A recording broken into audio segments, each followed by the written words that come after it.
बिस्मिल्लाहिर्रहमानिर्रहीम, अस्सलाम वालेकुम। इमरान खान साहब को एक ही दिन में 11 मुकदमात में पेश होना पड़ा और इन 11 मुकदमात में उनकी ज़मानत 19 जुलाई तक मंजूर हुई है। अब इस पर जाहिर है कि जो मुखालिफिन हैं उन्होंने तनकीद भी की है कि जी इतने मुकदमात में दर्जनों के साथ इनको जनाब रिलीफ मिलते हैं इमरान खान को, ये बात की। हत्ता कि मोहसिन बेग साहब जो कि निगरान वज़ीर आज़म के जो नाम सामने आ रहे हैं उनकी दौड़ में भी शामिल हैं और एक वक्त में इमरान खान साहब के करीब भी हुआ करते थे, अब उनके शदीद तरीन नाक़िद भी हैं। तो अब वो कह रहे हैं कि जी दर्जनों के हिसाब से उनको रिलीफ मिलता है। यही बात नून लीग भी कहती है और भी बहुत से लोग कहते हैं। लेकिन उस केस का क्या किया जाए जिसमें जनाब बरी कर दिया गया है सलमान शहबाज को, वज़ीर आज़म के बेटे को, 16 अरब रुपए की मनी लॉन्ड्रिंग के केस में। 16 अरब रुपए का केस, और इसमें जनाब किस तरह से बरी किया गया है, क्या वो रिलीफ नहीं है, क्या वो जनाब उनके लिए हुकूमत में होते हुए किस तरह से रिहाई के बरियत के दरवाजे खुलते चले गए, ये क्या है, और क्या इसी मकसद के लिए हुकूमत ली गई थी। और अब उसमें जो बात हुई है अदालत के अंदर वो भी इंतहाई दिलचस्प है कि एक तफ्तीशी अफसर कहता है कि जी मुझे तो बाकी तफ्तीश का पता ही नहीं है क्योंकि मैं उस वक्त नहीं था।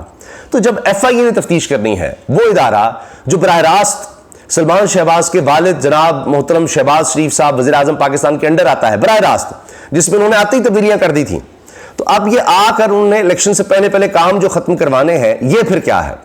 तो लिहाजा एक तरफ को देखा जाए दूसरी तरफ नहीं कि किस तरह से नैब की तरामीम और क्या कुछ किया। और इस केस में आप हैरान होंगे कि अमजद परवेज साहब वकील हैं सलमान शहबाज के, वही अमजद परवेज साहब जो नैब की तरफ से इमरान खान के खिलाफ वकील हैं। वहां नैब में इमरान खान के खिलाफ वो वकील है, यहां पर FIA के खिलाफ वो वकील है सलमान शहबाज और उनके खानदान के हक में जनाब 16 अरब रुपए की मनी लॉन्ड्रिंग, चपड़ासियों के अकाउंट जिनकी तनख्वाहें 20-20, 30, 40 हज़ार है, उनके अरबों रुपए की ट्रांजेक्शन उनकी हो रही हैं, जो आज तक मुल्क से बाहर नहीं गए, उनके नामों पर जनाब पैसे आ रहे हैं। सब कुछ किस तरह पता लगा जी, बोरियों में पैसे जाते थे, वो सब कहानी जनाब अब हो गई ठप। बहरहाल जहां तक बात है इमरान खान साहब की, कहा जाता है इनको रिलीफ मिल रहा है, क्या कभी शरीफ खानदान को भी एक एक दिन में, यानी कुल केसेस को छोड़ दीजिए, एक एक दिन में 11-11 मुकदमात का सामना रहा, एक दिन में 11 केसों में पेश होना होता है। और अब तक तो करीब 200 के करीब तादाद चली गई है। आज भी खबरें आ रही हैं कि कुछ नए केसेस हैं उनमें भी नामजद हो गए हैं, अभी मजीद केसेस में पेश होना होगा, कुछ में कल पेश होना होगा इमरान खान साहब को। लेकिन अब क्या इन केसेस की बुनियादी नहीं बन रही, यानी टायर जलाने के केस में भी हैं। इमरान खान साहब के वकील ने भी कहा कि जी टायर किसी सड़क पर जले तो उस केस में कीजिए, टायर जलाने में इमरान खान मुलव्वस है, ये केस भी इमरान खान पर बनाए गए हैं।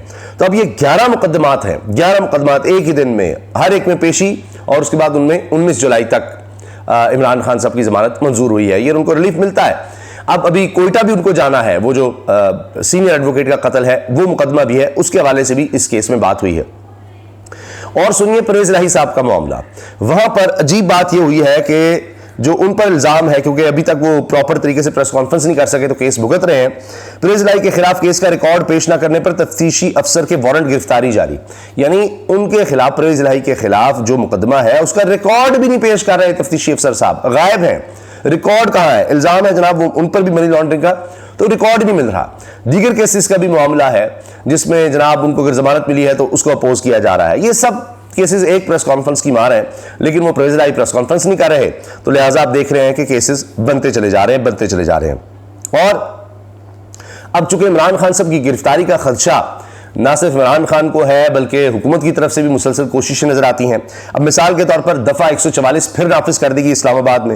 ये एहतशाम मीरुद्दीन साहब एंकर भी हैं, वकील भी, उन्होंने खूब कहा था कि जी जहां जहां इमरान खान जाता है दफ़ा 144 जो है ना वो घूमती रहती है उस जगह एरिया में। तो वो वाली बात है कि दफ़ा 144 जो है वो चूंकि नाफिज की गई तो फिर खतरा था कि आज शायद इमरान खान को किसी केस में गिरफ्तार कर लिया जाए, किसी में जमानत नहीं मिलेगी तो साथ ही गिरफ्तारी हो जाएगी। कुछ केसेस में नए केसेस में नामजद हुए हैं तो उनमें भी कहा जा रहा है कि जी हिफाजती जमानत के लिए रुजू किया, लेकिन वो जज साहब नहीं थे आज हाईकोर्ट, इस्लामाबाद हाईकोर्ट के चीफ जस्टिस, तो कहा जा रहा है जी वो कल लगेगा केस, कल लग सकता है, आज ही नहीं लग सकते थे। तो गिरफ्तारी का खतरा तो खुद इमरान खान साहब कहते हैं जी इन्होंने मुझे गिरफ्तार करना है, किसी वक्त करेंगे। अब आप सुनिए कि दफ़ा 144 नाफिज किस लिए की गई है। इस्लामाबाद में दफ़ा 144 नाफिज, जलसे जुलूसों पर पाबंदी आयद। इसमें कहा यह गया है दफ़ा 144 नाफिज करते हुए कि किसी तरह के जलसे जुलूस नहीं हो सकते, मुकम्मल पाबंदी है।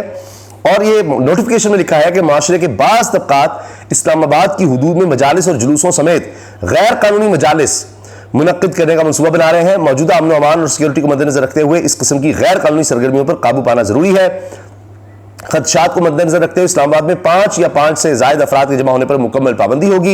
इंतजामिया के मुताबिक नोटिफिकेशन का इतलाक 2 माह तक रहेगा और खिलाफ वर्जी करने वालों के खिलाफ दफा 144 के तहत कार्रवाई की जाएगी, जिसमें इस्लामाबाद पुलिस जो है वो अपना सानी नहीं रखती। जिस तरह से ये कार्रवाई करती है दफा 144 की खिलाफ वर्जियों पर, 4 लोग भी इकट्ठे हों तब भी गिरफ्तार हो जाते हैं। यहाँ तो एक वैसे तो दफा 144 का मतलब है कि 5 या इससे ज्यादा लोग इकट्ठे नहीं हो सकते, लेकिन 4 हो सकते हैं कानून के मुताबिक। लेकिन यहाँ तो एक आदमी भी नजर आ जाए और उसने तहरीक इंसाफ का झंडा उठाया हो तो वो गिरफ्तार हो जाएगा। बहरहाल ये अब जिक्र जो है इसमें मजालिस का, जलसे जुलूसों का किया गया है और आप देख रहे हैं कि अफगानिस्तान के बॉर्डर के साथ वहाँ पर सूरत हाल बड़ी कशीदा नज़र आ रही है और वहाँ पर कबाइल के दरमियान जिसको फ़िरक़ा वाराना बुनियाद पर कह रहे हैं, वहाँ पर एक तरह से एक जंग सी चल रही है, फायरिंग है और हलाकतें भी हैं, बहुत से लोग ज़ख्मी हैं और हुकूमत अब तक खामोश है, टस से मस नहीं हो रही। कोई हुकूमत को उसकी फ़िक्र ही नहीं है। इस पर सहाफ़ी जो है, सीनियर सहाफ़ी, वो इस पर बात कर रहे हैं कि कब हुकूमत इसके बीच में आएगी, कब ये मामला रुकवाने की कोशिश करेगी। क्या खुदा न खास्ता पहले ही वो दीगर कबाइल तक आग फैल रही है, क्या समझते हैं कि और इलाकों तक फैल जाएगी खुदा न खास्ता आग जब, तो ये हुकूमत तब होश में आएगी। उनको फिक्र ही नहीं है, उनको अपने केसेस जो खत्म करवाने हैं, उनको तो इमरान खान के खिलाफ केसेस बनवाने हैं। अब एक और खबर यह है कि नैब का साबिक वज़ीर आला उस्मान बुज़दार की गिरफ्तारी का फैसला, तो नैब इस वक्त फैसलों पर फैसले कर रहा है और अब ये मेरे सामने जो कि खबर आ गई इमरान खान साहब की खबर की तफसील से पहले मैं सलमान शहबाज समेत तमाम मुलजमान जो बरी हुए हैं, इसमें पूछा गया जज साहब की तरफ से कि तफ्तीश किसने की जी, वो डॉक्टर रिजवान ने की। वही अल्लाह को प्यारे हो गए, उनको ही हार्ट अटैक हो गया तो अब क्या होना है। अगला तफ्तीशी आता है, कहते हैं मैंने तो तफ्तीशी पूरी नहीं की, मैं तो बाद में आया हूँ। तो जनाब मैंने बताया मुलाजिम जब होंगे वो सरकार के और सरकार होगी शहबाज शरीफ साहब की, तो किसने क्या तफ्तीश करनी है, किसने क्या करना है, तो लिहाजा अब जनाब बरीयत ही थी। अब आ जाइए इमरान खान साहब के केस पर। चेयरमैन पीटीआई की 11 मुकदमात में 19 जुलाई तक जमानत में तौसी, अदालत किसी को सपोर्ट नहीं करती, प्रोसिक्यूशन जामे तफ्तीश करे, जज साहब ने कहा है। रिमार्क्स बड़े खूब हैं, बड़े शेयर हो रहे हैं इनके जज साहब के। और अब चूंकि इमरान खान पर मुकदमात की तादाद 200 के लगभग हो गई है, बढ़ती चली जा रही है, तो ये भी एक रिकॉर्ड बन रहा है और जाहिर है कि इंटरनेशनली भी इस चीज़ को देखा जा रहा है, इतने मुकदमात और इनमें से कितने सही हैं कितने जाली हैं, ये भी अब एक अजीब मुअम्मा बनता चला जा रहा है कि क्या जो पहले केस बनाए गए थे वो काफ़ी नहीं थे, उनमें नज़र नहीं आ रहा। जिस तरह तोशा खाना का आपने देख लिया कि वो गले पड़ गया हुकूमत के, गाड़ियाँ ले उड़े हैं और पता नहीं क्या कुछ, तो बनाया तो इमरान खान की घड़ियों पर था लेकिन अपनी घड़ियाँ क्या, अपना तो इतना कुछ निकल आया। तो इस तरह से कुछ केसेस हैं, जिस तरह अल-कादर यूनिवर्सिटी का केस है, उसमें भी पीछे जाएंगे तो फिर शरीफ खानदान भी आता है, जरदारी साहब भी, मलिक रियाज भी, वो भी एक मसला है। तो इसलिए कुछ और केसेस बनाते हैं कि उसमें कुछ ना बन जाए। अच्छा पता लगता है ये केस भी कमज़ोर नज़र आ रहा है तो और केसेस बना दो। अब जनाब पीटीआई के चेयरमैन की 3 मुकदमात में बुरी जमानत में 19 जुलाई तक तौसी हुई है इस्लामाबाद की इंसदाद दहशतगर्दी अदालत की तरफ से। अब ये मुख्तलिफ अदालतें, कुल 11 मुकदमात हैं चेयरमैन पीटीआई के खिलाफ इंसदाद दहशतगर्दी एक्ट के तहत थाना कोना में दर्ज 2 और थाना 12 कहू की के एक मुकदमे की समाअत हुई। तफ्तीशी अफसर ने बताया मुलजिम मुकदमात में शामिल तफ्तीश हो चुका है। प्रोसिक्यूटर ने कहा मुलजिम ने वकूआ वाले दिन ट्वीट किया था, ले जी ट्वीट किया था जी मुलजिम ने। वकील सलमान सफदर ने कहा चेयरमैन पीटीआई के खिलाफ टायर जलाने पर मुकदमा दर्ज हुए। दहशतगर्दी एक्ट के तहत तीनों मुकदमात की कल तफ्तीश मुकम्मल हो गई। जज अबुल असनात ने रिमार्क्स दिए कि क्या अदालत सिर्फ जमानत देने के लिए बैठी है, मुलजिम बेगुनाह है तो इंसाफ दिया जाए, तफ्तीश बर वक्त तो जामे होनी चाहिए, मुल्क बचाने के लिए हम बैठे हैं। जज ने रिमार्क्स दिए कि अदालत किसी को सपोर्ट नहीं करती, प्रोसिक्यूशन जामे तफ्तीश करे ताकि इंसाफ हो। दूसरी जानब इस्लामाबाद की सेशन अदालत ने चेयरमैन पीटीआई के खिलाफ 6 और इनकी अहलिया बुशरा बीबी के खिलाफ 1 मुकदमे की समाअत एडिशनल सेशन जज ताहिर अब्बास सिपरा की अदालत में हुई। जज ने मुलजिम के वकील से पूछा कि क्या आपने आज हतमी दलाइल देने हैं, जिस पर वकील शेर अफजल मरवत ने कहा कि दलाइल देंगे मगर अभी हाई कोर्ट जाने दें। लीगल टीम ने चेयरमैन पीटीआई को अदालत से ले जाने की कोशिश की तो जज ने रोक लिया। इस्तफसार किया कि दीगर केसेस में क्या तारीख मिली है। वकील ने बताया कि 19 जुलाई की तारीख मिली है, 19 जुलाई की तारीख देकर दिल खुश कर दें। जज ताहिर अब्बास सिपरा ने बुरी जमानत में 19 जुलाई तक तौसी करते हुए कहा कि अगर शामिल तफ्तीश ना हुए तो आइंदा समाअत पर फैसला सुना दूंगा। दूसरी तरफ चेयरमैन पीटीआई के खिलाफ थाना शहजाद टाउन में दर्ज 2 मुकदमात की समाअत एडिशनल सेशन जज फरूख फरीद बलोच ने की। अदालत ने इन मुकदमात में भी मुलजिम की 19 जुलाई तक बुरी जमानत मंजूर कर ली।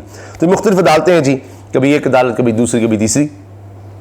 तो ये वैसे तो किसी एक इंसान के बस की बात नहीं है कि सारे याद भी रख सके इतने केस, तो जाहिर है कि लिख कर और इन मामलात को किया जा सकता है। तो ये जनाब खबरें हैं और अब ऐसे भी लग रहा है कि आने वाले दिनों में सूरत हाल बड़ी दिलचस्प होने जा रही है, क्योंकि हुकूमत को किसी ना किसी तरह तो इलेक्शंस की तरफ जाना है और इलेक्शन से पहले पहले उनको लग रहा है कि उनके पास टाइम कम है, कि जितना वो समझ रहे थे तहरीक इंसाफ को कुचल देंगे उससे ज़्यादा उन्होंने कुचल दिया, लेकिन उसके बावजूद वोट बैंक उस तरह से टूटता नज़र नहीं आ रहा। इस्तेकाम पाकिस्तान पार्टी बनाई, उसकी कुछ समझ नहीं आ रही, वो उनको मसाइल अलग नज़र आ रहे हैं, उनके अंदर बड़ी लड़ाई, और इस पर हम किसी और वीडियो में तफसील से बात करेंगे कि वो अलीम खान साहब ने तनकीद शुरू कर दी नून लीग पर। तो इस्तेकाम पाकिस्तान पार्टी तो कहती थी कि जी हमने तो जाना ही नून लीग में है, उनसे कोई 30 के लगभग सीटें मांग ली, नून लीग ने कहा 5 देंगे बस, इससे ज़्यादा नहीं। तो वो उधर से नून लीग की तरफ से जनाब जवाब हो गया है, इधर से भी वो एक अलग फटा बन गया हुआ है।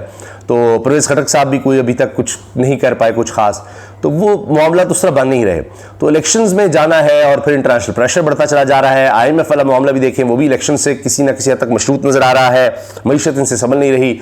अभी जो ताज़ा फिगर्स आई हैं पाकिस्तान की जो तरसीलात ज़र हैं उनमें $4 अरब से ज़्यादा की कमी देखी गई है। और अब आप सोचिए कि $1 अरब के या $3 अरब के पीछे हम भाग रहे हैं। IMF कहते हैं $4 अरब जो हमारे पिछले साल आए थे वो इस साल वैसे ही कम हो गए, उससे ज़्यादा, $4 अरब से ज़्यादा, और आगे मजीद हमें कमी से कमी ही नज़र आ रही है।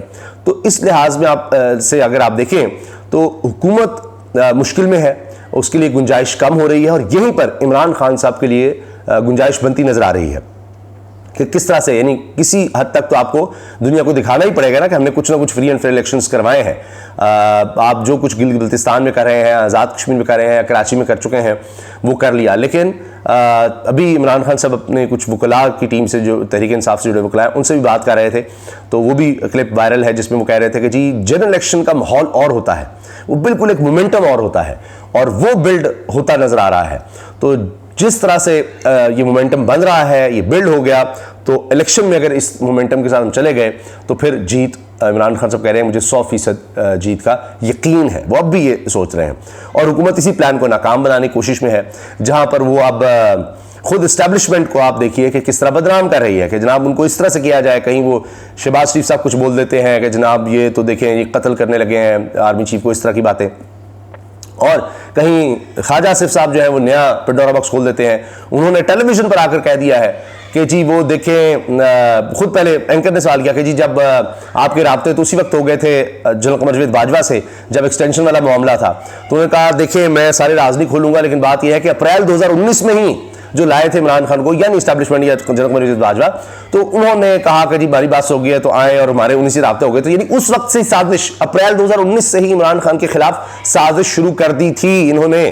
तो आप सोचिए कि उन हालात में किस तरह से फिर काम कर सकती है कोई गवर्नमेंट, कि किस तरह साजबाज उस वक्त हो रही थी। बाजवा साहब अप्रैल 2019 में लगे हुए थे कि जी इनको नाकाम बनाना है और ये सारा PDM को लेकर आना है, तो सोचे फिर क्या मुल्क में कोई कर सकता है। तो उन हालात में परफॉर्म करना कोई आसान नहीं था। अब इसके अलावा भी ख्वाजा आसिफ साहब कुछ बातें कर रहे हैं, वो यही ना डेस्परेशन में कि रास्ता कहां से बने, जिसमें वो कहते हैं कि जी अगर हमने तो सोच लिया था आते ही हम असम्बलियां तहलील कर दें, इलेक्शन में चले जाएं, लेकिन फिर मुल्क डिफॉल्ट हो जाना था। जबकि पहले ये कहते रहे कि जनाब इमरान खान लॉन्ग मार्च ना करता तो हमने असम्बलियां तहलील कर दी, तो उसने लॉन्ग मार्च की तरफ चला गया तो नवाज शरीफ साहब फिर डट गए। तो ये कभी कुछ कहते हैं, इनको कुछ समझ नहीं आ रही। और जैसे जैसे वक्त आगे बढ़ रहा है इनके लिए ऑप्शंस, इन्होंने जो करना था कर लिया है, अपने रिलीफ वगैरह ले लिया जाहिर है, लेकिन अब लोगों में इनके खिलाफ एक रिएक्शन है, और अब ये चाह रहे हैं कुछ और टाइम मिल जाए, जो मुश्किल होता चला जा रहा है, और वहीं पर तहरीक इंसाफ के लिए इमरान खान साहब के लिए स्पेस बनती चली जा रही है। अल्लाह हाफ़िज़।